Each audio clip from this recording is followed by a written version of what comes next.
Have you ever truly considered what happens when prejudice is granted the shield of authority? When the simple fabric of a hoodie becomes probable cause, and the unseen truth beneath it holds the potential to fracture the foundations of an entire city? Tonight, under the bleak, indifferent sky of Claybridge, on the notoriously neglected artery known as Main Street, a seemingly random encounter is about to peel back the veneer of normalcy. It's a collision not just between two individuals, but between deeply entrenched assumptions and a reality powerful enough to expose the hidden fault lines running beneath the surface of society. We are about to witness how darkness isn't merely the absence of light on a cold winter evening, but something that can emanate from the human heart, shielded by a badge. Follow me piece by painstaking piece as we assemble this picture and ask yourself, is justice truly blind, or does it sometimes choose to squint, blurring the lines based on the color of skin, the style of dress, the side of town? The answer begins here, under the lonely glow of a flickering street lamp. Winter had claimed Claybridge, wrapping the city in a damp, chilling embrace that sunk deep into the bones. The evening descended like a sodden blanket, heavy and gray. On Main Street, the city's weary, troubled heart, the streetlights offered little comfort. They cast a sickly, intermittent yellow glow, pools of weak illumination separated by stretches of profound shadow, reflecting dully on the cracked pavement still slick from an earlier drizzle. This street, with its boarded-up storefronts whispering tales of better days and its lingering reputation, carefully curated in the files of the local precinct, as a breeding ground for trouble, breathed an air thick with neglect and the faint, acrid smell of cold exhaust fumes mixing with damp concrete. Through this desolate urban landscape, a solitary figure moved with a quiet, measured rhythm. Jalen Turner, 17 years old, possessed a lean frame that seemed almost swallowed by the oversized gray hoodie he wore. He kept the hood pulled up, obscuring the top half of his face, a common defense against the biting wind, though tonight it felt more like an unconscious shield. Earbuds were nestled in his ears, piping music only he could hear, a muted soundtrack to his journey home. His steps were slow, deliberate on the uneven sidewalk, the result of a long day followed by an intense study session at the city library. Clutched firmly in his hand, almost like a talisman against the encroaching gloom, was a well-worn paperback copy of W.B. Du Bois' The Souls of Black Folk. The weight of its ideas felt strangely relevant as he navigated this part of town. All Jalen wanted was the warmth of home, the familiar scent of his mother's cooking, a refuge from the oppressive chill and the unspoken tensions that always seemed to hang heavy in the air around Main Street after dark. But the night had other plans, woven from threads of suspicion and ingrained bias. The familiar silhouette of a Claybridge Police Department patrol car materialized from the shadows, its tires whispering on the wet asphalt. It slowed, crawling alongside the curb before coming to a halt a few yards ahead of Jalen. Behind the wheel sat Officer Daniel Rucker, middle-aged, with the weary eyes and tightly wound posture of a man who carried the weight of his past, a combat veteran. Now fighting a different kind of war on these city streets, Rucker surveyed the scene. His gaze, sharp and assessing, swept across the empty sidewalk, lingering on the shuttered jewelry store, its metal grate pulled down like a final impenetrable eyelid. Then his eyes locked onto Jalen. The hoodie, the location, the late hour.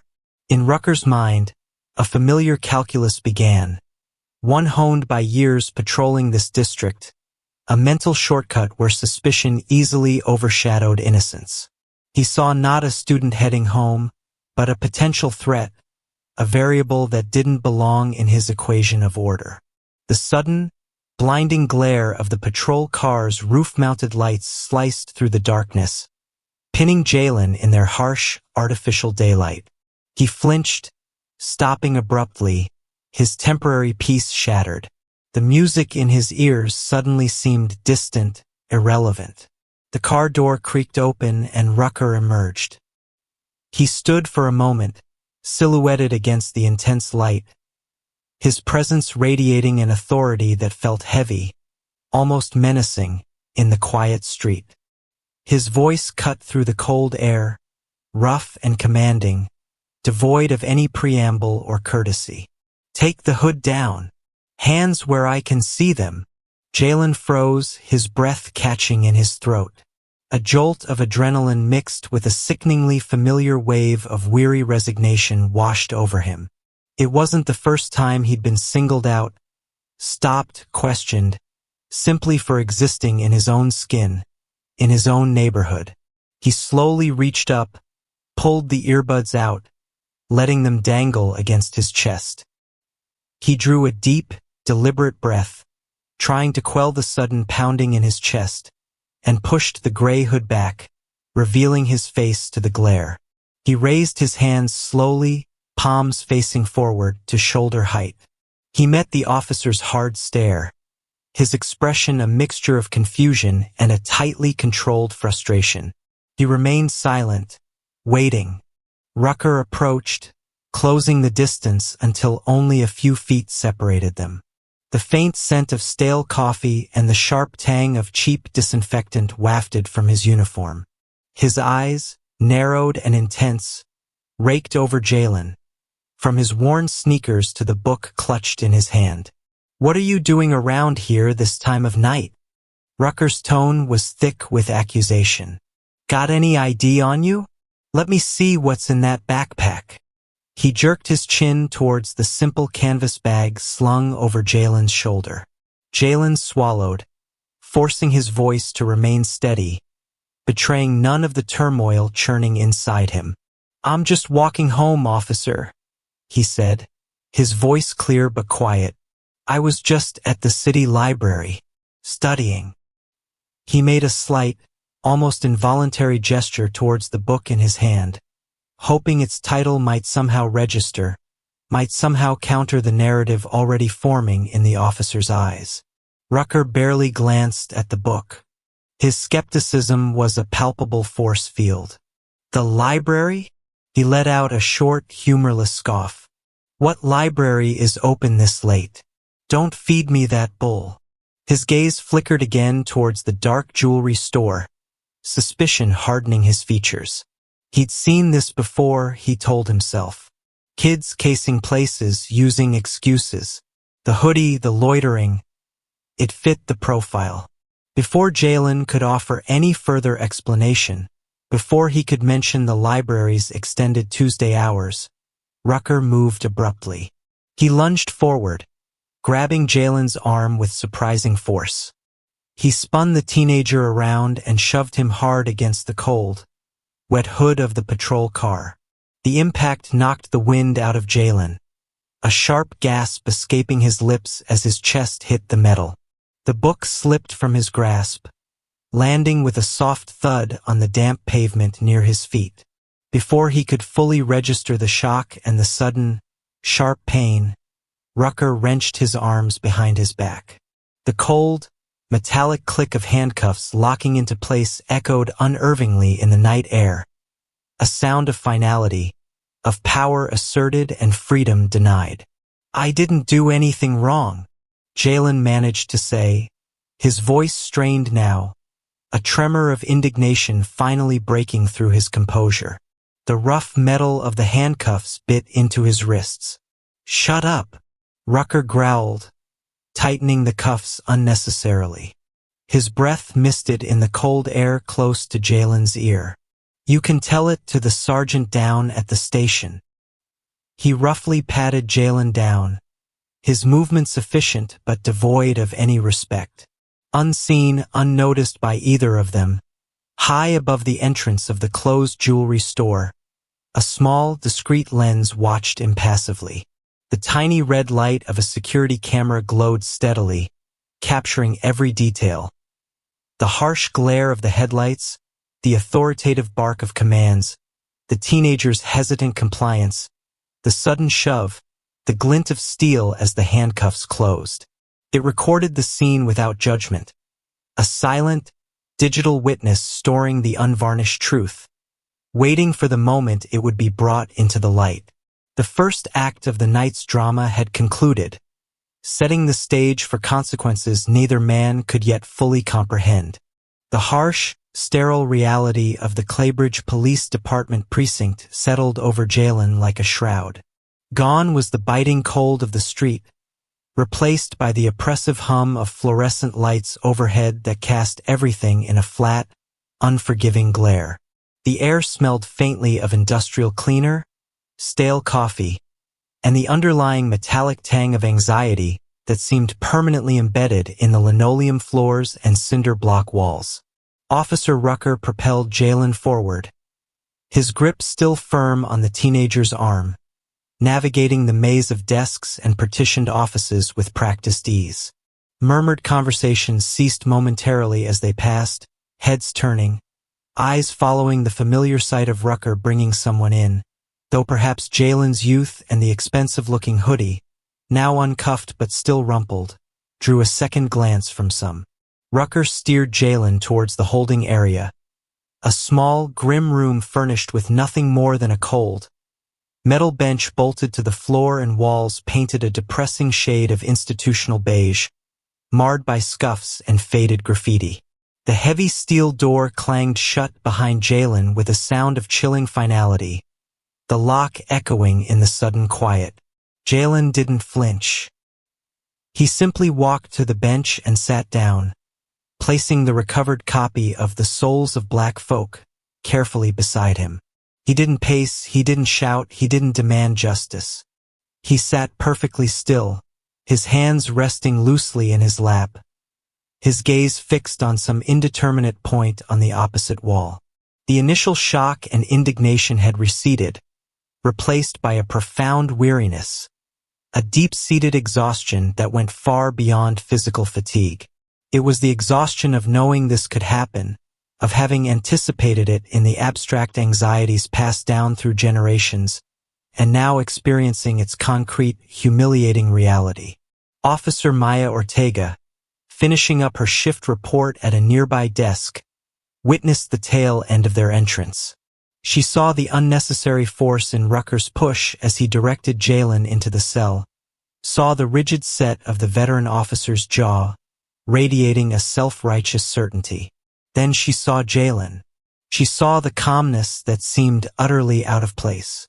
Working the downtown beat, Ortega had seen plenty of people brought into holding, scared kids trying to act tough, belligerent drunks, genuinely dangerous individuals. But this boy, there was no fear in his eyes, not the kind she usually saw. Instead, she saw a quiet sorrow, a profound disappointment that seemed ancient for someone so young. It unnerved her. Ortega was younger than most officers in the precinct, one of the few Latinos on the force. She joined wanting to make a difference, to bridge gaps, but the daily grind and the ingrained culture of cynicism often felt overwhelming. She knew Rucker's reputation, the whispers about his quick temper, his tendency to target minority youth, the unofficial tough-on-crime stance that often blurred the line into harassment. She'd witnessed his dismissive attitude before, heard his justifications cloaked in procedure. But seeing Jalen now, his unnatural stillness, the intelligence evident even in his weary posture, planted a seed of doubt in her mind. Had Rucker crossed a line this time? Had his ingrained prejudice blinded him completely? She walked casually past the holding cell, pretending to head towards the coffee machine, stealing a longer look through the small, wire mesh window in the door. Jalen hadn't moved. He just sat there, the book beside him a silent testament to something Rucker clearly hadn't bothered to investigate. Ortega felt a pang of discomfort, a flicker of complicity. She knew she should say something, ask Rucker what the probable cause was, review the initial report. But the unwritten rules of the precinct, the reluctance to question a senior officer, especially one like Rucker, held her back. Challenging him meant trouble, meant being labeled difficult, meant potentially isolating herself. And so, like countless times before within these walls, The invisible line was drawn, not just between black and white, suspect and officer, but between doing what was right and doing what was easy. Ortega turned away from the holding cell door, the image of Jalen's quiet sorrow burning in her mind, and chose the path of least resistance. She chose silence. Time in the holding cell stretched, measured only by the rhythmic ticking of a large institutional clock somewhere down the hall and the distant sounds of the precinct operating around him. Phones ringing, boots echoing, bursts of static from radios. Jalen remained still, drawing into himself, letting the words of Dubois echo silently in his mind, a stark counterpoint to the cold reality of his surroundings. Finally, after what felt like an hour but was likely only 20 minutes, he heard footsteps approaching. It was Rucker holding a clipboard, ready to process him. Jalen looked up, his gaze steady. "Can I make my phone call now?" he asked, his voice even, polite despite the circumstances. Rucker grunted, seemingly annoyed by the interruption to his paperwork but obligated to comply. Yeah, one call. Make it quick." He unlocked the cell door, the mechanism screeching in protest. He led Jalen to a battered payphone mounted on the wall in the main booking area, its receiver greasy from countless hands. Jalen picked up the receiver, the cold plastic unfamiliar in his hand compared to his usual cell phone. He dialed a number from memory, his fingers moving deliberately. He could feel Rucker's impatient presence behind him, could almost hear the veteran officer mentally dismissing this as just another call to a worried parent or a delinquent friend. The line connected almost instantly. "Mom!" Jalen's voice was low, but carried clearly in the relative quiet of the booking area. "It's me. Yeah, I'm okay. Listen, I'm at the police station. The one on Main Street."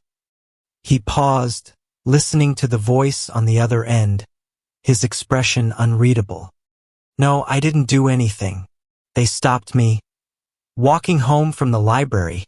Rucker rolled his eyes, leaning against a nearby counter, already composing the narrative for his report. Just another kid making excuses. Less than 15 minutes later, the atmosphere inside the Claybridge Police Department underwent a seismic shift. The low-level hum of activity didn't just quiet down. It evaporated. Officers stopped mid-sentence, fingers froze above keyboards, heads turned towards the main entrance as if drawn by an invisible force. The automatic glass doors slid open, and a figure strode in who commanded instant, absolute attention. Linda Turner, the mayor of Claybridge, entered the precinct not with fanfare, but with an aura of controlled, incandescent fury that seemed to suck the air out of the room. She was dressed impeccably in a dark gray power suit, her posture ramrod straight, her heels clicking sharply, decisively on the worn linoleum. Her face was a mask of professional composure, but her eyes, sharp and intelligent, swept across the room with an intensity that made several officers visibly flinch and suddenly find urgent business to attend to elsewhere. She radiated power, not just the political power of her office, but the primal power of a mother bear whose cub had been threatened. She spotted Rucker instantly, still leaning nonchalantly near the booking desk where Jalen now stood awkwardly. The phone call finished. Mayor Turner altered her course, heading directly towards him, her gaze locked onto his. The remaining whispers in the room died completely. Everyone watched, holding their breath. Ortega, who had been observing from a distance, felt her stomach plummet. She recognized the mayor immediately. She saw the expensive suit, the steely gaze, the unmistakable air of authority. And then she looked at Jalen, standing near the phone, his quiet dignity suddenly seeming less like resignation and more like restrained strength. The pieces clicked into place with horrifying clarity. The hoodie, the library, the name Turner. Oh God. Linda Turner stopped directly in front of Rucker, close enough that he had to straighten up, forced to meet her gaze. Her voice, when she spoke, was dangerously soft, each word perfectly enunciated, slicing through the thick silence like surgical steel. "Officer Rucker, is it?" She glanced pointedly at his name tag, then back to his face. Her expression didn't change, but her eyes seemed to bore right through him. "I received a call. I understand." She paused, letting the weight of her next words hang in the air. "That you arrested my son." Another pause, infinitesimal but deafening. "For wearing a hoodie and walking home after studying at the library." The color drained from Rucker's face. His jaw went slack. The clipboard slipped from his suddenly nerveless fingers, clattering loudly onto the floor, the sound unnaturally amplified in the stunned silence. He stared at the mayor, then glanced wildly at Jalen, then back at the mayor, his mind struggling to reconcile the image of the street kid, suspect with the reality of the powerful woman standing before him. He opened his mouth, but no sound came out. Sweat beaded on his forehead. Ortega felt a wave of nausea wash over her.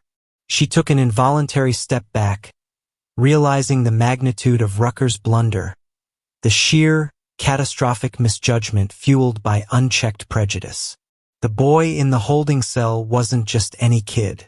He was Jalen Turner, the mayor's son, and Rucker had just arrested him. Mayor Turner didn't wait for Rucker's stammered response. Her gaze remained fixed on him, cold and unwavering. "I want to see the security footage," she stated, her voice leaving no room for argument. From the jewelry store on Main Street, the camera covering the sidewalk where this interaction took place. Now, a palpable tension filled the small briefing room where a monitor was quickly set up. Present were Mayor Turner, her face an unreadable mask of control. Rucker, looking pale and increasingly cornered. Ortega, standing near the back, feeling sick with apprehension. And the precinct captain, hastily summoned, his expression deeply troubled. The technician hit play. The grainy, black and white footage flickered onto the screen. It showed Jalen walking calmly, earbuds in. It showed Rucker's patrol car pulling up, the harsh lights activating. It captured Rucker's aggressive approach, his commands barely audible but his body language speaking volumes. It showed Jalen complying, removing his hood, raising his hands. It showed Rucker's disbelief, the sudden shove against the car, Jalen's hands being wrenched behind his back, the glint of the handcuffs. There was no resistance, no provocation, just a teenager walking home and a police officer acting on assumption and aggression. The video was stark, brutal, and utterly damning. It laid bare the abuse of power, the blatant racial profiling, with chilling, objective clarity. As the video played, a different kind of transmission was happening outside the precinct walls. Somehow, a copy of the footage, perhaps leaked by a disgruntled officer, perhaps obtained through other means, had found its way to a local investigative reporter known for breaking sensitive stories. Within minutes, the clip began circulating online. News alerts pinged on phones throughout the city. Social media exploded. The hashtag Justice for Jalen started trending, fueled by outrage and the stark visual evidence of the injustice. The story spread like wildfire, far faster than the official channels could control.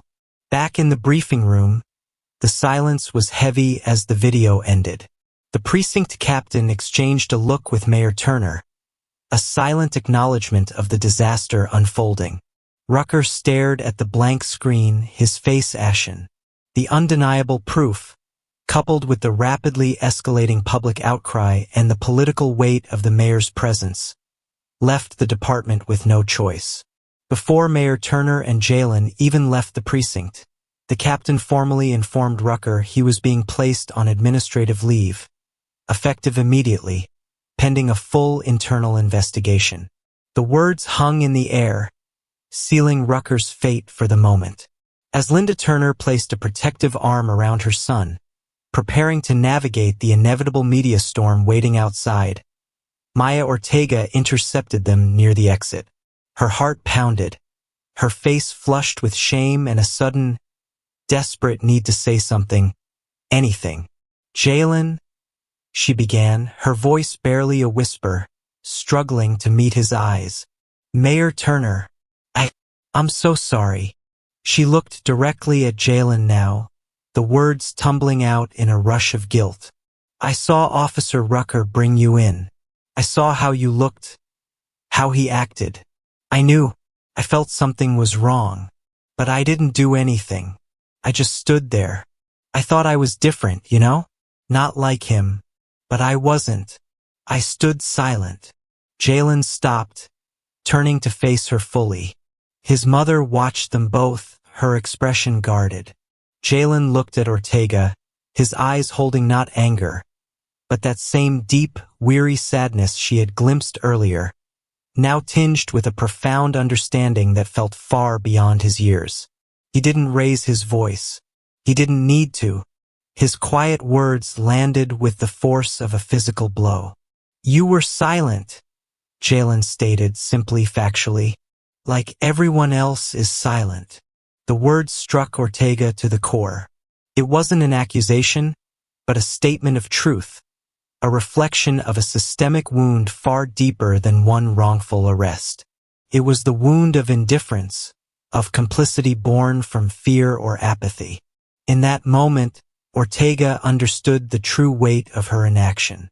The cracks in the system weren't just about officers like Rucker. They were also about officers like her, who saw injustice and chose to look away. Jalen's quiet words exposed not just Rucker's actions, but the silent failures that allowed such actions to occur, again and again. The internal investigation into Officer Daniel Rucker, launched under the intense glare of public scrutiny and the unwavering pressure from the mayor's office, began to dig deeper than any previous inquiry. It wasn't just about the single incident involving Jalen Turner anymore. It was about excavating a history, peeling back layers of bureaucratic indifference that had allowed a pattern to fester. Investigators, a pair of seasoned detectives from internal affairs who understood the political imperative of thoroughness this time, pulled dusty file boxes from storage, blew layers of neglect off manila folders, and began to piece together a troubling mosaic. Complaint after complaint surfaced, stretching back over nearly a decade of Rucker's tenure, particularly since his return from his last combat tour. There were reports from other black teenagers stopped under flimsy pretexts, Latino men questioned aggressively outside their own homes, accusations of unnecessarily rough handling during minor infractions, dismissive or hostile responses to questions about procedure. Each report, viewed in isolation, had been relatively easy to brush aside. Insufficient evidence. Officer followed protocol. Suspect was non-compliant. He said/she said. Often, the complainants, lacking resources or faith in the system, hadn't pursued the matter further. But laid out together, the sheer volume and consistency painted an undeniable picture. It wasn't just one bad night on Main Street. It was a documented history of bias, of aggression disproportionately aimed at minorities, of an officer who seemed to view certain neighborhoods and certain people through a lens of inherent suspicion and contempt. The system hadn't just failed Jalen Turner.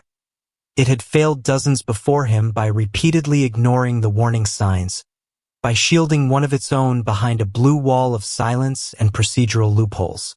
The unmasking wasn't just of Rucker, but of the quiet, insidious ways discrimination could become embedded within the very institution meant to protect and serve all citizens equally. While the gears of internal investigation ground slowly onward, the public narrative was being shaped elsewhere. A press conference was called at City Hall. The room buzzed with anticipation, packed with reporters, camera crews, and curious onlookers.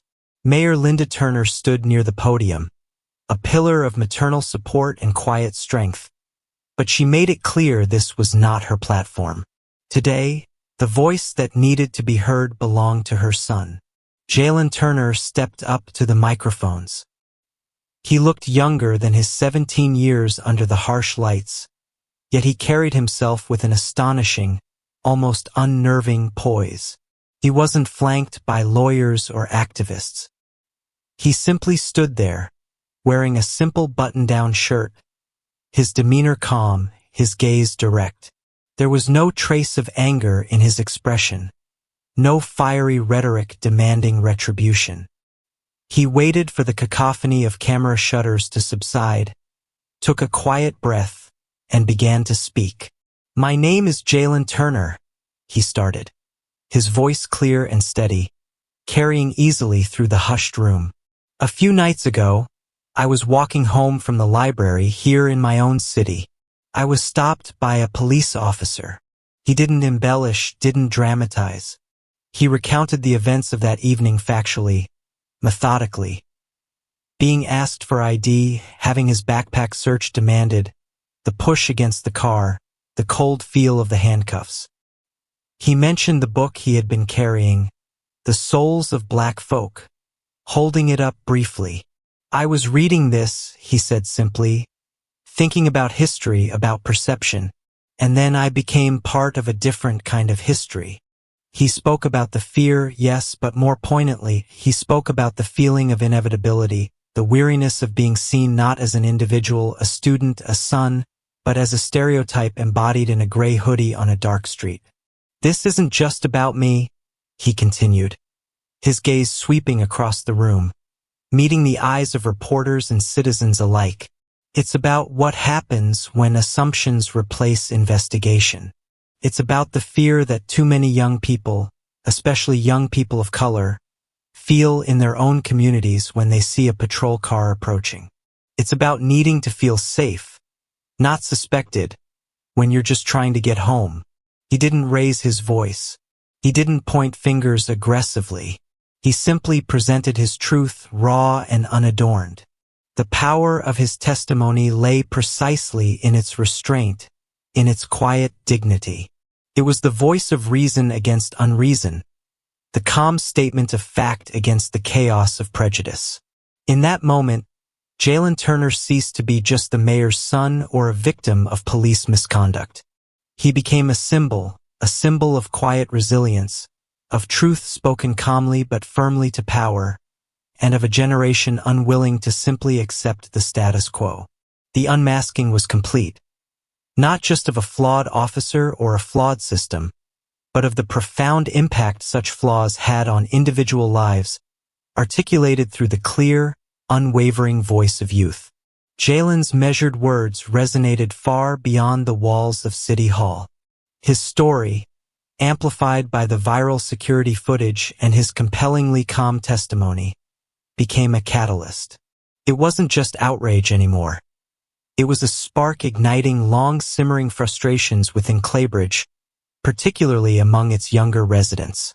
Spontaneous gatherings began to occur in parks and community centers.